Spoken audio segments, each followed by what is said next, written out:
Hello, my name is Fraser Simons. This is my channel, Springboard Thought. Today I'm doing a review of 8 books, but more like 6 books, because one's going to be a standalone review. Another one I already made a standalone review for. And then actually I have a Booktube prize one, so even less than that maybe. First up is Paradais by Fernanda Melchor. I read this as a buddy read with Amelia Reads, who you might see in numerous comments for my videos as well as other people. She's very prolific, very thoughtful, the kind of buddy reader that you'd expect from her comments as well. She has very granular breakdowns of specific sections when we did the book, which we did in 3 parts. It was quite short, and she noticed so much stuff about the book really that when I was replying to her comments I didn't really even have that much to add, so it was a really good experience, and I'll definitely buddy read more stuff with Amelia in the future, I hope. Amelia Reads did a review of Paradais over on her Instagram, so I'm going to link that below.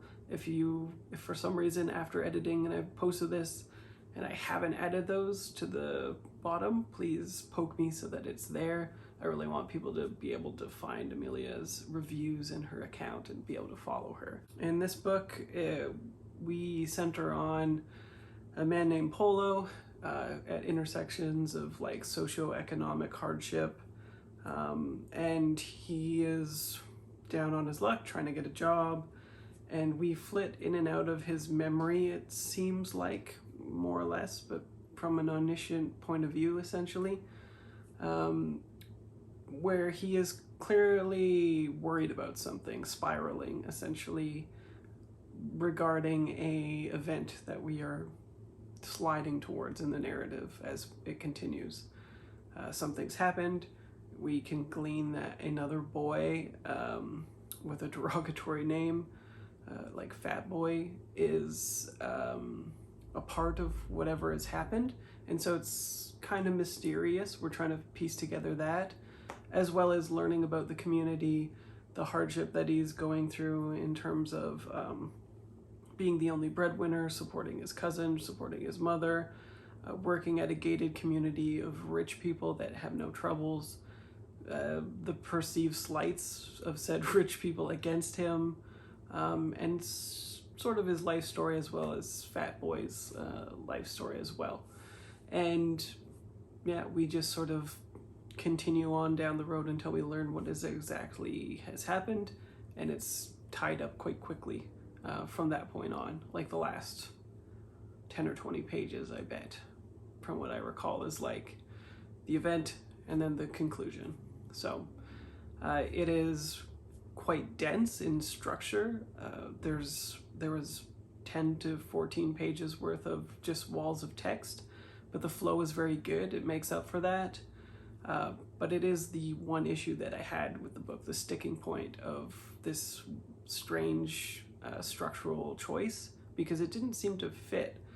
Amelia had the perception that it was almost like anxiety and panic, and just like everything is put on the page and you're getting to the end as fast as possible, which is true, but sometimes then there would be breaks, and sometimes we would be in and out of Polo's perspective, so I couldn't get into it really.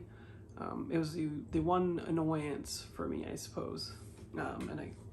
Perspective stuff is something that bothers me all the time, basically. It's not a new issue for me.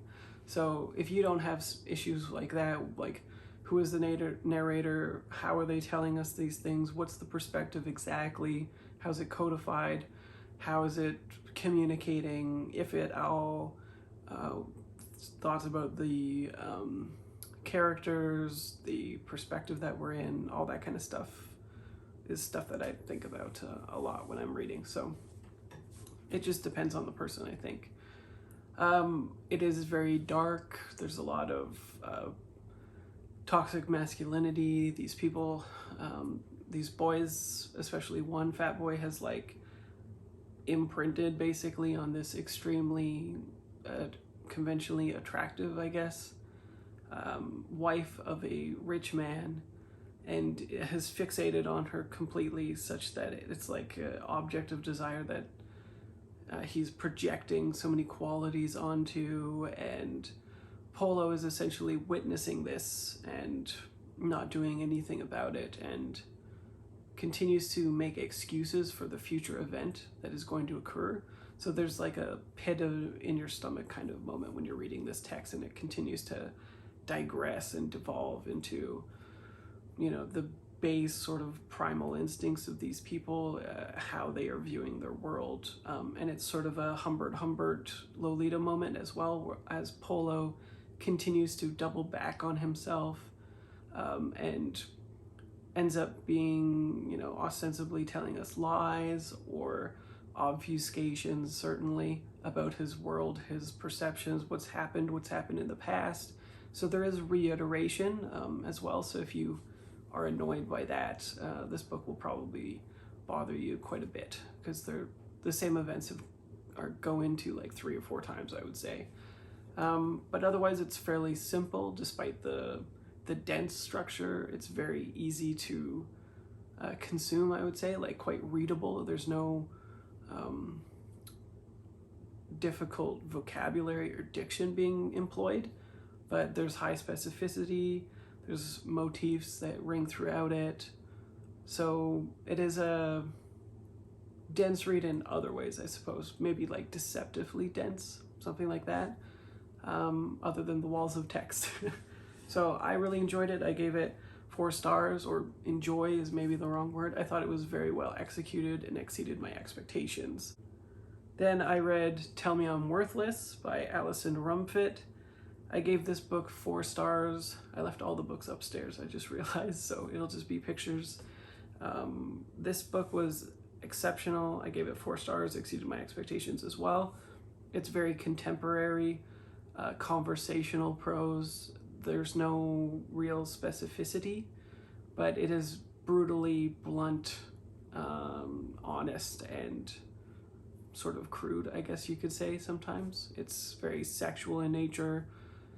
It is about a trans woman named Alice and her former best friend, Illa, I believe, who have been separated by a catastrophic, traumatic event in their past, in which they all decided to stay in a house, and they emerged scathed and permanently marked with traumatic, hateful embodiments of hate, essentially, on their body, like marked physically, scarred physically, and literally. So from that point on, we're in the future. We're kind of learning what the girls are like now. They're both ideologically opposed. Alice is a trans woman. Illa has somehow ended up as like a TERF, essentially, and speaking on behalf of TERFs, or at least with them at conventions and things like that, and is clearly like sort of repressed, and she's a lesbian that's questioning some other degrees of her identity, it seems like. And then Alice, by contrast, has been accused by Illa of sexually assaulting her in that house, whereas Alice views that the scarring that she occurred, and I believe the sexual assault as well, was caused by Illa. So there's some strangeness happening there. And then it is also a modern take on a haunted house story, basically. It is very explicit right at the beginning of the book, saying that there's intersections of fascism and horror and hate, like white supremacy and stuff like that. That's very explicit in the book, as like a trigger warning directly from the author. So yeah, you should go in believing her and girding yourself if you think you could be triggered by stuff to do with that. I would definitely not read this book, but otherwise I think it's very well executed.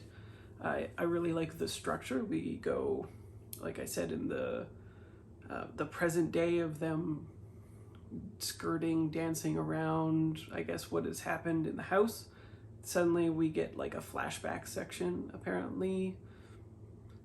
Yeah, like they're not flashing back to the events, but the reader is suddenly back in that time. Not in particularly in their heads, but together as like a paired sort of omniscient view, I guess, reliving those moments. And at one point, which I think is really unconventional and fantastic, a witness to what is happening to Illa and Alice in the house actually has a dual perspective of what is happening.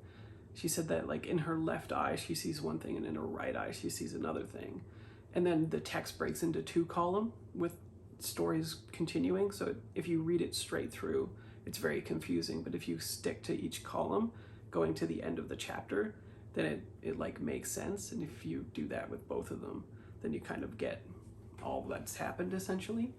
And it was fantastic. And then we again start moving forward into the world, and we also get chapters broken up by the actual house itself, as like an identity of, you know, imperialistic UK/Britain stuff happening, and it's sort of an allegory for white supremacy, fascism at different stuff, gentrification. It crosses a lot of intersections, and so it could be fairly triggering for some people, I think, but I've definitely never read anything like it. The only sort of down points or whatever for me, like the degrade from 5-star to 4-star, is that the prose wise it's very simple for me, which is sort of normal for contemporary prose work. Lacks specificity, not that interesting at a sentence to sentence level. The dialogue is trying to stay more to like real life than delivering what I would call really good dialogue. Some like simple stuff like that when you pick up genre fiction horror, which I think this is, you shouldn't have that qualms about it, but it is my preference, I guess, in consuming stuff that school of writing be be better than the formal contemporary commercial fiction / upmarket stuff like this. So keep it in mind. Next, I read The Virgin Suicides by Jeffrey Eugenides. I gave this 5 stars. I thought it was phenomenal. I have a 10-minute review of that, which I kept nice and short for once. So I would urge you just to go check that out if you're interested in it. It is indeed titled aptly. Some people are committing suicide in a particular household. The book opens with this, so it is not a shocker or anything like that. There's a house full of like 5 or 6 teenagers. One commits suicide, and then there is another, and then there's a chain of events that are chronicled basically by a chorus of boys who grew up with this, who are now dictating the story to us in the future with different kind of mixed media, like fictional mixed media, interviews, newspaper articles, various things cobbled together to try to like piece together what all has happened to these women. I think it's very like Greek tragedy, man versus nature, capitalism versus communism, authoritative totalitarianism versus sort of like the natural nourishing instincts of parents being co-opted by these American values, nationalism, stuff like that, and how it oppresses and harms children. And it is definitely tragic. It's fantastic prose work, basically fantastic on every level. So when I say the counterpoint to the contemporary prose work that I find kind of bland in all the issues that I just stated, this is the opposite of that. So if you want to see what the opposite school of sort of thought of prose work is, you could consume these books side by side, and they're both very good books, I think. But The Virgin Suicides, I think, is just sort of near perfect, and then the prose work elevates it. Next, I read Wundersmith, The Calling of Morrigan Crow by Jessica Townsend. This is the second book in a trilogy. I gave this 3 stars as well as the first one. It's fun. Well, it's actually quite dark for a sequel, which I wasn't expecting, but I was also like here for. The first book is all set up, and this one is sort of finally feels like it's delivering the actual plot to us, which is nice. The writing is the same, contemporary prose. It's middle grade book, but mostly you just show up for the plot and for the character work. It has the same sort of themes that you would expect in a children novel, especially if you read the first book. You're lined up. So if you are into it, I would say continue, and it's worth it. If you didn't like the first book, don't go for it. If you don't like children's stuff, don't go for it. If you don't like contemporary work, I wouldn't go for it.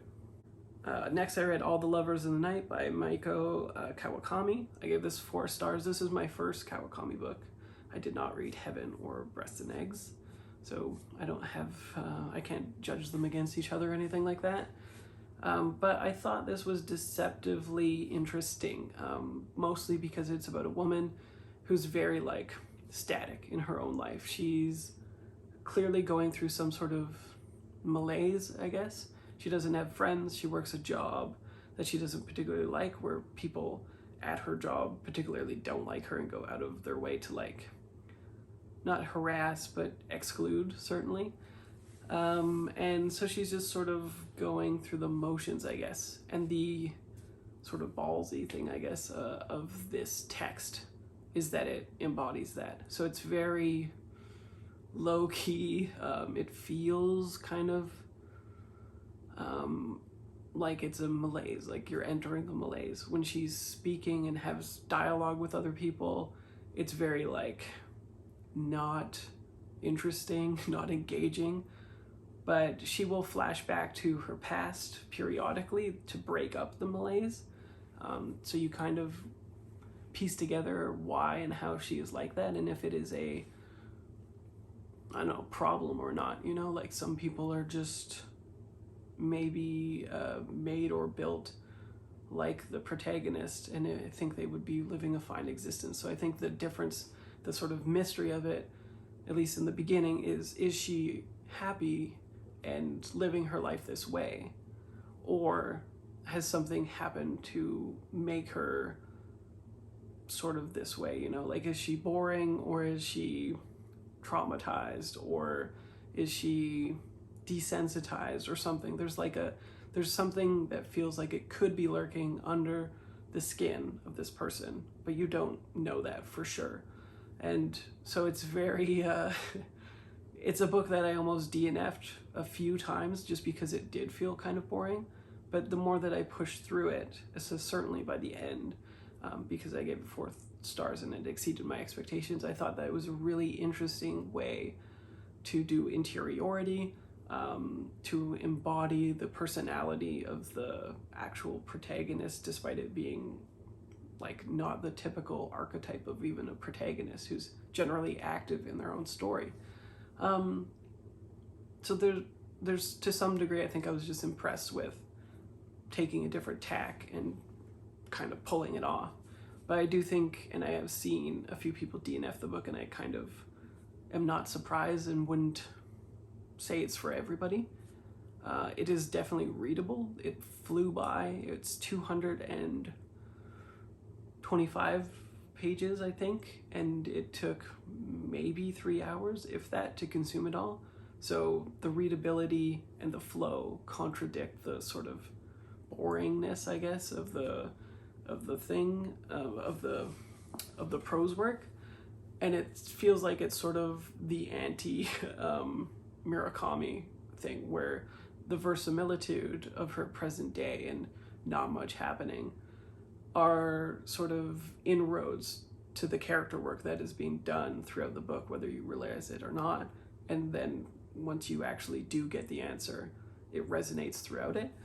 Whereas Murakami's verisimilitude is generally just armor for his being like, everyone is very sexual, a sexual being, and or essentially he can't envision verisimilitude without like disturbing, disgusting, or sexual things, whereas this is the complete opposite of that, like a being that is just intrinsically how she is, and you're either wanting to find out more about her or you're not. So whether that works for people or not, I'm not sure, but it sure worked for me. Whereas the other books, her premise just didn't really interest me, like the bullying one. I just don't really want to be in that headspace, and so it seems like this is sort of a reaction to something like that. Like that Heaven book seems like it would be explosive, very like big on the page, and this is a very quiet book instead. So then I read From Hell, the Master Edition by Alan Moore. I give this 5 stars. I absolutely adored it, but I'll be talking about this book with a special guest later on, probably in a couple weeks, I'm guessing. I'm not sure when it will go up, but I'm gonna collect my thoughts on that because it's a very meaty book, to say the least. Like, it's 565 pages. There's appendices in which he discusses like every single page and whether the historical veracity of it is correct or not. And then there's the major themes of the book and stuff. So I don't think I could wrap it up in a few minutes anyway. But I thought it was phenomenal. It's ostensibly the story of Jack the Ripper in London, but it's Alan Moore's take on it, you know, like it's a fictional thing with some underpinnings of fact, but he's trying to communicate much more than simply maybe this guy, it was Jack the Ripper, essentially. There's a lot of stuff going on with it. The artwork is not going to be for everybody. It definitely grew on me, and I wonder if it only grew on me because I got the color edition. I feel like the black and white one would be rough, and a lot of people that I've seen the reviews say that the artwork is not their favorite. I have only consumed the black and white version, so there's that. Maybe give it a go in the color version, see what happens. There's a lot of interesting work done with the color version. Erupting from different tunnels when you're like on a boat, being washed out from the rain, lots of different moods type stuff, but also contrasts and all the things that you can do with color, I think is done exceptionally well, and I can see why they would want to colorize it. And it works well for me. I had seen the movie ages ago, so I didn't remember it. Fantastic ride. I would characterize it as a slow burn type of book, but shelved on Storygraph. Everybody called it a fast-paced book, so I don't know. Who knows how people classify things, but I think it's well worth it if you like Alan Moore. It definitely seems like something that you would like, as long as you're into the historical time period, which he again uses verisimilitude and very granular details to build out the setting and world build, and go into each character's history and Masonic stuff. There's a lot of occultism, there's a lot of metaphysics and stuff, so it's an Alan Moore book. It's a quintessential Alan Moore book. Next, I read All the Quiet Places by Brian Thomas Isaac. I give this 4 stars. This is coming of age story from a young man who is living on a reserve in Canada in BC in the 50s, I believe it is. And I don't think it's doing anything like super new in this genre. Even with like the indigenous perspective, I think it's exceeded my expectations in that it's just an exceptionally executed version of this sort of almost quintessential tale of like Canadian 50s coming of age minority type situation. There's quite a few of them out, but this one does have like a very well-built authorial voice. The intersections of how he's actually discriminated against in his family, both in like terms of his mother having to deal with misogyny from like internal family dynamics, as well as sort of patriarchal BS of police type situations, authority figures, but essentially anyone that she interacts with, as well as people just generally showing their racism and their microaggressions in different ways towards the character and characters. There's some pretty shocking events that occur that I think could be triggering for people. There's harm to children, I would say. It is kind of alluded to what will happen, but not specifically. It's definitely not gratuitous in its depiction, but it is really troubling and yeah, it's disturbing to say the least, basically. And otherwise, yeah, it's just like, if you're in the mood for this type of thing, don't look for it to do something completely new, but look for like a really well executed thing. And if you haven't consumed anything like this, I think it would definitely be something I recommend to like as an entry point for these types of books. And then the last book is Where You Come From by Sasa Stanisic. I'll probably have to Google that after, but regardless, I reviewed it for the Booktube prize, so I can't talk about it anyway. So that's the end of the weekly reads. If you've read any of these, let me know what you think, and otherwise I will see you next video. Bye.